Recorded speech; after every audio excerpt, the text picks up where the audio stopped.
छत्तीसगढ़ प्रदेश लिपिक वर्गीय शासकीय कर्मचारी संघ अपन बुनियादी मांग ले के बिलासपुर कलेक्टर कार्यालय के घेराव करीन। लिपिक संघ के कहना है ओमन ला बुनियादी सुविधा ले दूर रखे जाते। पुराना कंपोजिट बिल्डिंग, नवा कंपोजिट बिल्डिंग और शासकीय कार्यालय में बुनियादी सुविधा के कमी है। पानी के समस्या और बिल्डिंग जर्जर हो गए।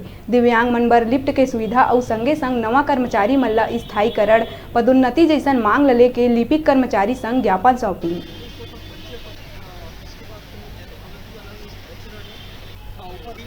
कोविड का जो चल रहा है दोनों टीकों के लिए पुरानी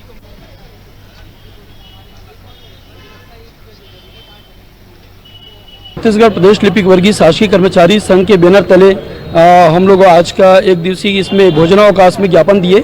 इसमें स्थानीय मुद्दों को लेकर के हमने किए। पुरानी कंपोजिट बिल्डिंग, नई कंपोजिट बिल्डिंग और शासकीय कार्यालय, यहाँ बुनियादी सुविधाओं की कमी है, पानी की कमी है। पुराने भवन जो हमारे बिल्डिंग जर्जर हो रहे हैं उसको मरम्मत कराने की बात कर रहे हैं। नया कंपोजिट बिल्डिंग में लिफ्ट लगाने के लिए विकलांग कर्मचारी जो उनके लिए रोपवे बना नहीं है, जाने की व्यवस्था नहीं है। इन सारे विषयों के साथ साथ में परामर्शदात्री की बैठकें विगत 2-3 वर्षों से ज़्यादा हो गया नहीं हुआ, जिससे कर्मचारियों की स्थायीकरण, पदोन्नति, बहुत सारे मामले जो हैं रुके हुए हैं। रुका था एक छोटकुन ब्रेक ले बार आप मन दिखत रहा न्यूज़ 36 लाइव छत्तीसगढ़ के आवाज़।